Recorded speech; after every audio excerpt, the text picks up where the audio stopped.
નંદાજી જેલમાં હતા. આ સમાચારથી અમદાવાદના મજૂરોના હૃદયમાં આગ પ્રગટી. અસંતોષ વધ્યો. મિલમાં હડતાલ પાડી. મજૂરો ભૂખ હડતાલ પર બેઠા. પોતાની ઘરવખરીનો સામાન વેચી નાખ્યો. હડતાલમાં આ રકમમાંથી જીવન નિર્વાહ ચલાવે. ગાંધીજી જેલમાં હતા. તેમને આ સમાચારની જાણ થઈ. તેમને અમદાવાદના મજૂરોને જેલમાંથી સંદેશો મોકલ્યો. બધા મજૂર નેતાઓ ક્ષેમકુશળ છે, ચિંતા કરવા જેવું નથી. મજૂરોને સંદેશો મળ્યો, સંતોષ થયો અને તેઓ મિલમાં કામે ચડી ગયા.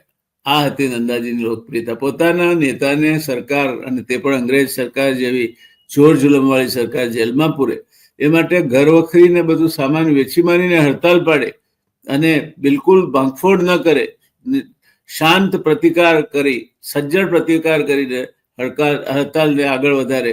અને જ્યારે મહાત્માજીનો સંદેશો આવે કે તમારે નેતાઓ જેલમાં બધા મજામાં છે, ચિંતા ના કરશો, ત્યારે એ હડતાલ સમેટી લે. આનું નામ નેતા કહેવાય. આ લોકપ્રિયતા સાહજિકતાથી નથી મળતી. એના માટે ચારિત્ર જોઈએ, ધ્યેય નિષ્ઠા જોઈએ અને પ્રમાણિકતા જોઈએ. ગુલઝારીલાલ નંદામાં એ બધું જ હતું.